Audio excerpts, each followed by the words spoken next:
নমস্কার বন্ধুরা, আমি শ্রাবণী। আমি চলে এসেছি আরও একটি রেসিপি নিয়ে। চলো রেসিপিটি তাহলে একবার দেখে নিই। আজকের রেসিপি আলু পটলের ডালনা।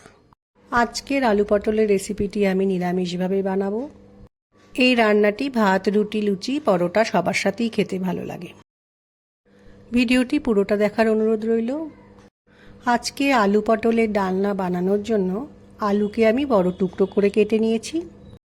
আলু যেমন একটু বড় টুকরো করে কেটেছি, পটলকেও তেমন একটু বড় বড় টুকরো করে কেটে নিয়েছি।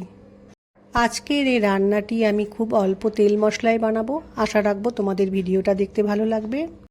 রান্নার শুরুতে কড়াইয়ে সর্ষের তেল দিয়ে নিলাম। তেলটা গরম হয়ে গেছে। এই সময় আমি কেটে রাখা পটল তেলের মধ্যে দিয়ে অল্প ভেজে নেব। পটলকে খুব বেশি লাল করে ভাজবো না। পটলটা একটু ভাজা হয়ে গেলে যখন কালারটা চেঞ্জ হয়ে যাবে তখন আমি কড়াই থেকে তুলে পাত্রে রেখে দেব। কড়াই থেকে পটল ভাজা তুলে রাখার পর ওই তেলে অল্প একটু সর্ষের তেল দিয়ে নিলাম। তেলের মধ্যে গোটা জিরে ফোড়নে দিলাম। জিরে ভাজা হয়ে যাওয়ার পর শুকনো লঙ্কা ফোড়নে দিলাম। একটা দারচিনি ও তেজপাতা ফোড়নে দিলাম। ফোড়নটা এবার একটু ভালো করে কিছুটা সময় ভেজে নেব। ফোড়নটা ভালো করে ভাজা হয়ে গেছে। এই সময় কেটে রাখা আলুর টুকরো কড়াইয়ে তেলের মধ্যে দিয়ে একটু সময় রান্না করে নিতে হবে। আলু কিছুটা ভাজা হয়ে গেছে। এখন আমি পরিমাণ মতো নুন দিয়ে নিলাম পরিমাণ মতো হলুদ গুঁড়ো। এবার আলুর মধ্যে টমেটো কুচি দিয়ে নিলাম। নুন, হলুদ গুঁড়ো এবং টমেটোটা দিয়ে আলুটা কিছুটা সময় রান্নাটা করে নেব। অল্প পরিমাণে আদা গ্রেট করে রেখেছিলাম, সেটা রান্নার মধ্যে দিলাম। জিরে গুঁড়ো দিলাম, ধনে গুঁড়ো দিলাম, ঝালের জন্য লঙ্কা গুঁড়ো দিলাম, আর সুন্দর কালারের জন্য কাশ্মীরি মির্চ পাউডার দিলাম। মশলাটা যাতে পুড়ে না যায় সেজন্য অল্প পরিমাণে জল দিয়ে ভালো করে আলুর সাথে মশলাটা কষিয়ে নেব।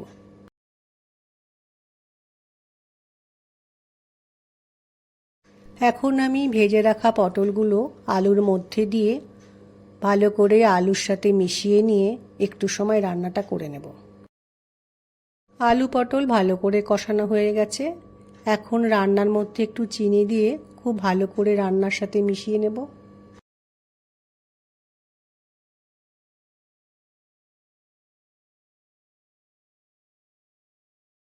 রান্নাটা দেখতে খুব সুন্দর হয়েছে, কষানোও ভালোভাবে হয়ে গেছে।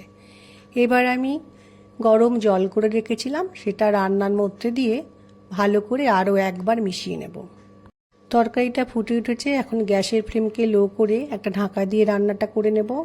মিনিট 10 পর রান্না থেকে ঢাকাটা সরিয়ে দেখলাম সবজি সেদ্ধ হয়ে গেছে। এখন রান্নার মধ্যে গরম মশলা দিয়ে আরও একবার ভালো করে রান্নার সঙ্গে মিশিয়ে নেব। গরম মশলা মেশানোর পর আরও একটু সময় রান্নাটা করে নেব। রান্নাটা আমার তৈরি হয়ে গেছে। খুব সহজভাবে কত তাড়াতাড়ি আজকে আলু পটলের ডালনা রেসিপিটি আমার তৈরি হয়ে গেল। আমি অল্প তেল মশলা দিয়ে রান্নাটা বানিয়েছি। যারা অল্প তেল মশলা পছন্দ করো তারা একবার বানিয়ে দেখতে পারো। রান্নাটা ঠান্ডা হয়ে যাওয়ার পর আমি একটা পাত্রের মধ্যে পরিবেশন করে নিয়েছি। যারা নিরামিষ রান্না পছন্দ করো আশা রাখছি তাদের এই রেসিপিটা খুব ভালো লাগবে। আমার আজকের রেসিপি ভালো লাগলে লাইক, শেয়ার ও সাবস্ক্রাইব করো। ভিডিওটি দেখার জন্য ধন্যবাদ। ভিডিওটি আজ এখানেই শেষ করছি। ফিরে আসছি আরও একটি রেসিপি নিয়ে।